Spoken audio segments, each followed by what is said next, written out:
A day after the UN Security Council called for a truce between Thailand and Cambodia, the two nations briefly exchanged fire at a disputed stretch of border, the scene of deadly clashes between Thai and Cambodian troops over a Hindu temple, an age-old flashpoint of violence. The most recent skirmish was in 2008, after the UN approved Cambodia's application to declare the 900-year-old temple a World Heritage Site. Last week's outbreak of violence left 5 dead. The fighting has also damaged homes, closed down shops and schools, and sent hundreds to makeshift shelters. Cambodia claims shelling has even damaged the temple itself. The Prevahir temple is a century older than Cambodia's more famous Angkor Wat temple, and a potential lucrative tourist attraction.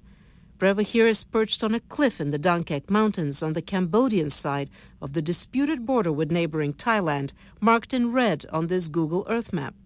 But its main entrance is on the Thai side, and for many years landmines and the threat from Khmer Rouge rebels made it inaccessible from Cambodia. In 1962, the International Court of Justice ruled it belongs to Cambodia, but it did not rule on the land around it. So the 4.6 square kilometer territory is claimed by both sides. Both nations have issued complaints to the UN, blaming each other for the clashes. While Cambodia is lobbying for international solution, Thailand wants the two countries to decide it themselves. On Monday, the UN Security Council called for the two countries to reach a truce and start bilateral talks to resolve the dispute. Thailand welcomed the UN decision, but Cambodia argued that bilateral talks have failed to end the violence for 3 years now. That's why they had turned to the UN for help. Relitsa Vasilova, CNN, Atlanta. So what is the next step, and can a permanent ceasefire be achieved? Joining me now from New York is Thai Foreign Minister Kasit Paramya. Thank you very much, sir, for being with us. So first of all, just let me ask you why Thailand doesn't want UN intervention here, why you think that bilateral talks are the way to go.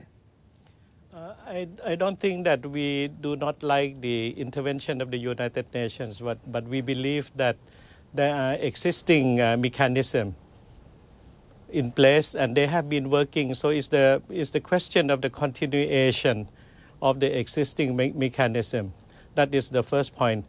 And second is that now we are in the ASEAN family with the ASEAN Charter. So I believe that to have the ASEAN family help the bilateral process would be a better cause instead of putting more problem and burden on the United Nations, which I think especially the United Nations Security Council already have a lot of problems at hand. And I think as good citizens of the international community and as a good member of the United Nations, I think we should avoid burdening further the work of the United Nations. And the but point surely is if, as you say, that the status quo was working, that bilateral discussions between you and Cambodia were actually properly effective, then we wouldn't be in the situation that we are now. Well, I think it depends on one man on the other side of the border. It depends on the Prime Minister of Cambodia. He rules the country, or the decisions are made by him. If tomorrow or at this very minute he says that we come back to the negotiating table, then the negotiation could continue. And if he says that there will be definitely a ceasefire, I think all the soldiers from the Cambodian side would listen to him. So it depends on that one particular leadership in Cambodia to choose the course. And we still believe that by keeping the dialogue, then we keep the relationship intact. At the same time, we keep ASEAN intact. The more we internationalize, then it becomes more confrontational. And we do not believe that confrontation is the way out. I think we should try to talk to one another. And on the Thai side, we are ready to talk, to continue the discussion and the negotiation. But people are dying. Tens of thousands of people are having to flee their homes. So is it really worth it for less than 5 kilometers of land? I think it's always worth it, because I think territorial integrity is important for any nation state. And as I said that we did not fire the first shot, we are always on the defensive. And Thailand is a democratic country. Whatever the government does or does not, we have to be accountable to the parliament, to the public. So in that sense, when we say that we are ready for the negotiation, we are genuinely believe in it, and we would like to do so. And we would like to, I think, have the best of the relationship with Cambodia.